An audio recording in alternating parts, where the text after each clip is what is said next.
HPV. Todo mundo sabe que o HPV hoje é o grande vilão do câncer do colo do útero, mas o HPV ele não começa como um câncer, tá? Então isso é muito importante que vocês saibam e vocês fiquem tranquilos. O que nós vamos discutir um pouquinho é como fazer quando você tem um diagnóstico de HPV. Primeiro que o HPV ele é escalonado, tá? Então você vai entrar em contato com o vírus, aí o vírus vai fazer uma modificação celular e aí essa modificação celular é que ela vai começar a dar o que a gente chama de NIC, que vocês já devem ter ouvido falar, muita gente fala.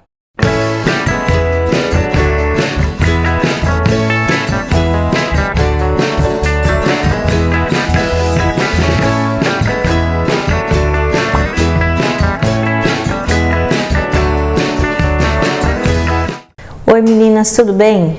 Hoje eu queria falar um assunto com vocês que complementa, na verdade, muito das coisas que eu venho falando com o HPV.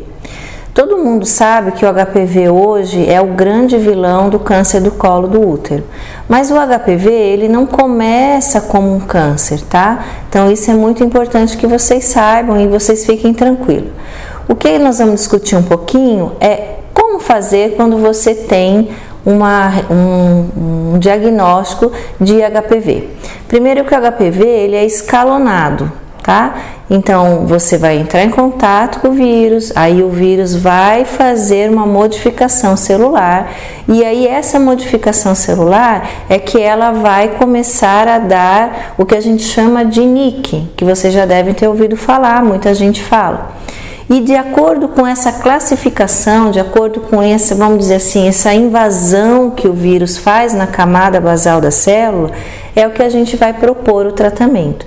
Então, quando a gente fala em HPV, a gente está falando genericamente do vírus, mas tem várias maneiras de você abordar esse vírus.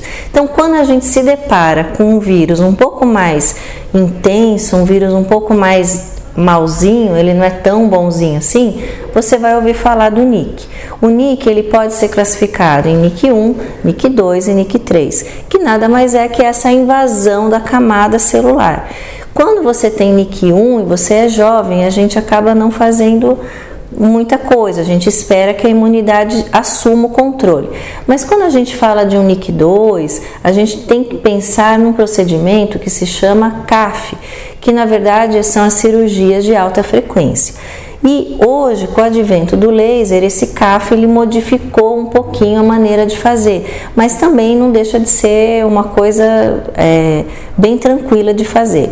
Para vocês entenderem o que é o tal do CAF, o que é o laser, eu vou desenhar para que vocês entendam. Então, o colo do útero, o útero, né, é uma perazinha viradinha para baixo, certo?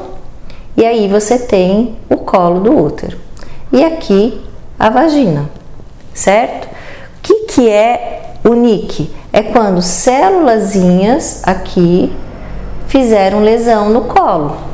Então o CAF ou o cone ou o laser, ele nada mais é do que você retirar essa lesão em forma de um cone mais ou menos, tá? Por isso que é um procedimento tranquilo, você vai fazer, a gente faz em ambiente ambulatorial, né? E você não precisa de uma anestesia geral. Normalmente a gente faz uma anestesia no colo com aquela agulhinha igual que a gente faz de dentista, e faz a anestesia para você poder tirar, ou como CAF, né, que são as cirurgias de alta frequência, ou como laser, que também é feito.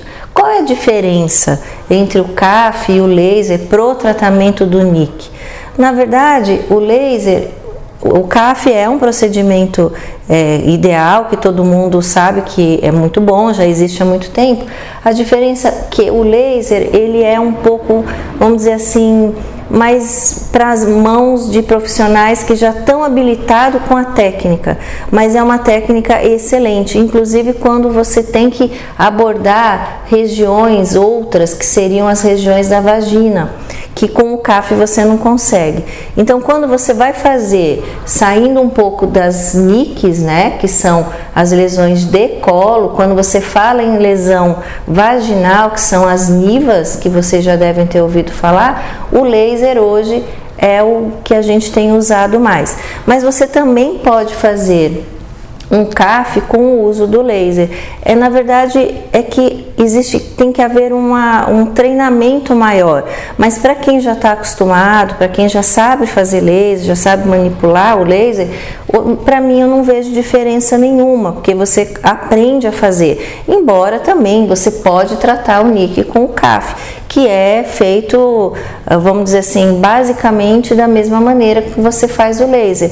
A diferença é a cicatrização, a diferença é que você tem uma abordagem diferente daquela célula, porque o CAF é elétrico e o laser ele é um outro tipo de energia. Então, quando você vê a diferença no pós-tratamento, você olha, quando você fez um CAF com a eletricidade, ele fica de uma forma. Quando você faz com o laser, você vê que é de outra forma. Ele fica muito melhor, vamos dizer, a célula reage muito melhor. E quando você fala em vagina, então, não tem comparação. Hoje tudo é feito muito mais com o laser do que com a energia, com a eletricidade, né? Porque CAF é quando você usa a eletricidade. Então eu espero que vocês entendido melhor essa questão dos NICs e das NIVAs, né? E qual que é a diferença, por que em alguns momentos a gente usa uma coisa, em outros momentos a gente usa outra. É exatamente o que? É o quanto que essa lesão, ela invadiu esse colo.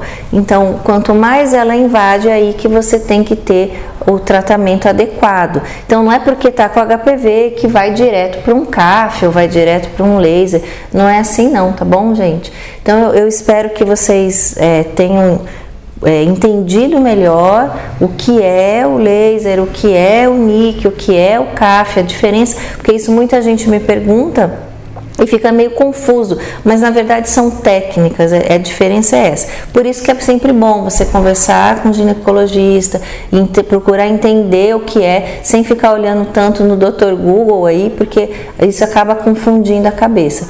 Mas eu tô aqui à disposição, que vocês precisarem aí manda umas mensagens pra gente saber se é isso mesmo que vocês queriam ouvir ou não. Então, se vocês gostaram do vídeo, por favor, dá o seu like ou o seu dislike, tá bom? Um beijo!